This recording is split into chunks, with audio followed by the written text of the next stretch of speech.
What if I told you that the most shocking murder confession in criminal history was captured by someone who couldn't speak, couldn't move, and was presumed dead by everyone in the room? By the end of this video, you'll discover how a paralyzed stroke victim became the key witness who finally brought down a killer who had evaded justice for 15 years. It's 2:17 a.m. on October 3rd, 2023.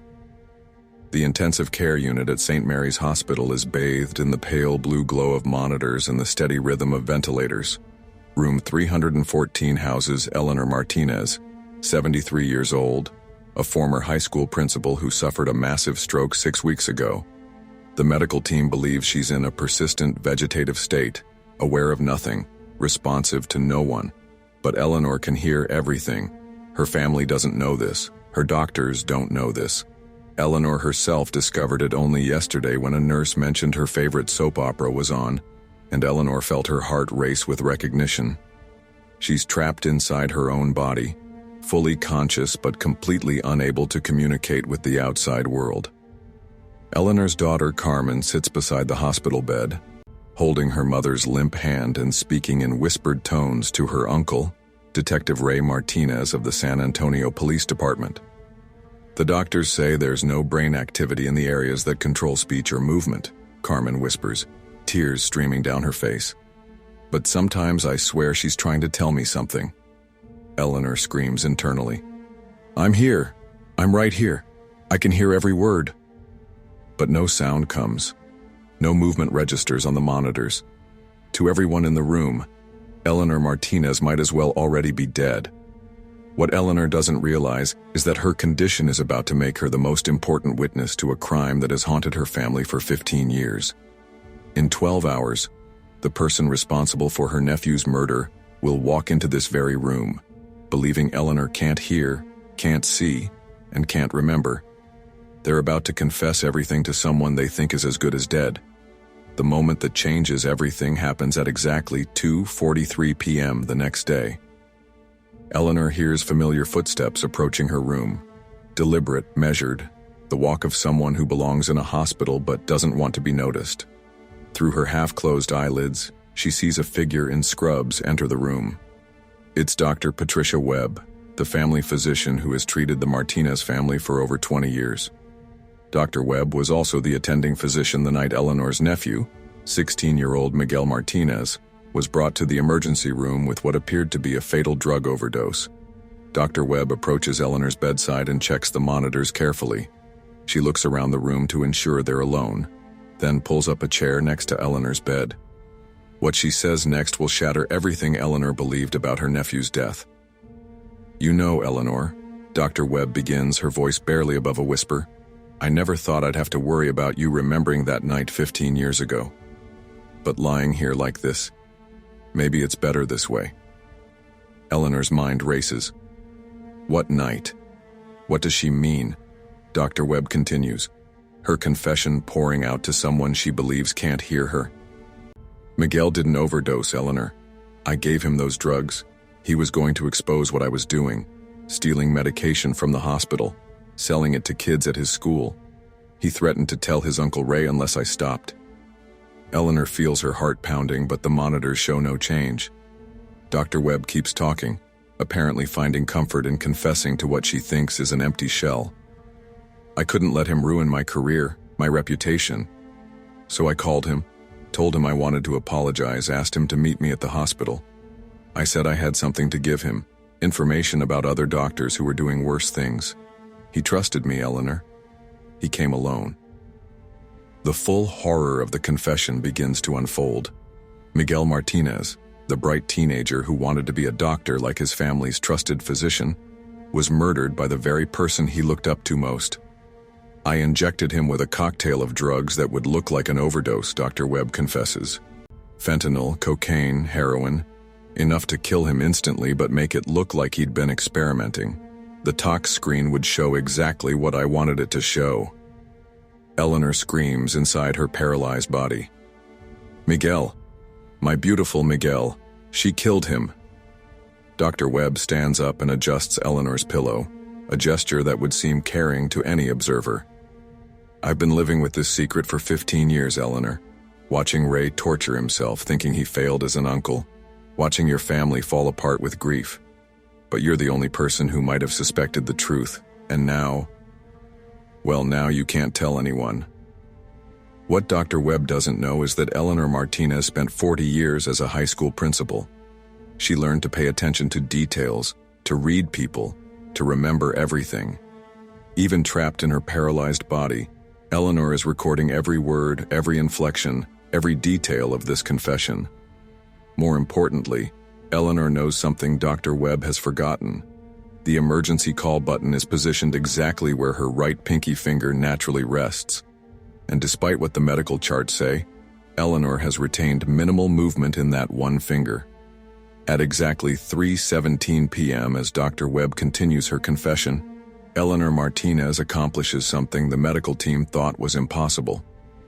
She presses the emergency call button. The sound is subtle, just a soft chime at the nursing station. But it's enough to bring Nurse Jennifer Collins to room 314, where she finds Dr. Webb sitting beside Eleanor's bed looking startled and guilty. "Is everything all right, Dr. Webb?" Nurse Collins asks. The call button went off. "Must be a malfunction," Dr. Webb replies quickly. "I was just checking on Eleanor. No change in her condition." But Eleanor presses the button again and again. Nurse Collins notices something the doctors have missed for 6 weeks. Eleanor's eyes are tracking movement. Her finger is moving with purpose. The emergency button presses aren't random, they're deliberate communication. "Dr. Webb," Nurse Collins says slowly, "I think Eleanor might be more aware than we realized." The color drains from Dr. Webb's face. She realizes that her confession might have been heard by the one person she thought could never testify against her. Within hours, a neurologist confirms what Nurse Collins suspected. Eleanor Martinez is suffering from locked-in syndrome, not a vegetative state. She's been fully conscious and aware for weeks, trapped in a paralyzed body but mentally sharp as ever. Detective Ray Martinez is called to the hospital, not knowing that his sister is about to give him the break he's been searching for in his nephew's cold case for 15 years. Using a revolutionary eye-tracking communication device, Eleanor slowly, painstakingly, letter by letter, spells out Dr. Webb's entire confession. Every word, every detail, every horrifying admission about Miguel's murder. When Eleanor finishes her testimony, Detective Martinez has tears streaming down his face. For 15 years, he's blamed himself for Miguel's death, wondering if he could have prevented his nephew from getting involved with drugs. Now he knows the truth. Miguel wasn't a victim of addiction. He was a victim of murder. Dr. Patricia Webb is arrested at her home 6 hours later. When confronted with Eleanor's testimony, she breaks down and confesses again, this time to a recording device in a police interrogation room. Eleanor Martinez's determination to communicate the truth not only solved her nephew's murder, but revolutionized how doctors understand locked-in syndrome. Her case became a landmark study in consciousness research, proving that patients who appear unresponsive may be fully aware of their surroundings. Dr. Webb was sentenced to life in prison without the possibility of parole. During her trial, prosecutors revealed that Miguel Martinez wasn't her only victim. She had been stealing and distributing medication for over a decade, contributing to multiple overdose deaths among teenagers in San Antonio. But the most remarkable part of Eleanor's story isn't just that she caught a killer. It's what happened after her testimony. The breakthrough in communication sparked a recovery process that doctors said was impossible. Within 6 months, Eleanor began regaining limited speech and movement. Today, she advocates for locked-in syndrome patients and works with law enforcement to develop new techniques for obtaining testimony from nonverbal witnesses. "For 6 weeks, everyone thought I was gone," Eleanor Martinez said in her first television interview. "But I was fighting every single day to find a way to tell the truth. Miguel deserved justice, and I was the only one who could give it to him." Detective Ray Martinez credits his sister with not just solving his nephew's case, but with showing him that hope exists even in the darkest circumstances. "Eleanor taught me that as long as someone is breathing, they're still fighting," he reflects. "We should never give up on people, even when it seems like they've given up on themselves." The silent witness case changed medical protocols across the country. Hospitals now use advanced consciousness testing for patients previously assumed to be in vegetative states. The Eleanor Martinez protocol has helped identify over 400 patients who were misdiagnosed as unresponsive, but were actually fully aware of their surroundings. If you've been following the Silent Witness series and want to understand how locked-in syndrome is changing criminal investigations, make sure to subscribe and hit the notification bell. Next week, we'll explore 3 other cases where nonverbal witnesses provided crucial testimony that solved cold cases. The complete case file for Miguel Martinez's murder, including Eleanor's eye-tracking testimony and Dr. Webb's confession, is available in the description below. We've also included resources for families dealing with locked-in syndrome and information about the latest communication technologies for paralyzed patients. Remember, consciousness can exist even when communication seems impossible.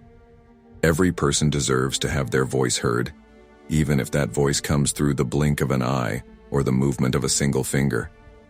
Eleanor Martinez proved that the human spirit cannot be silenced, even by the most devastating physical limitations.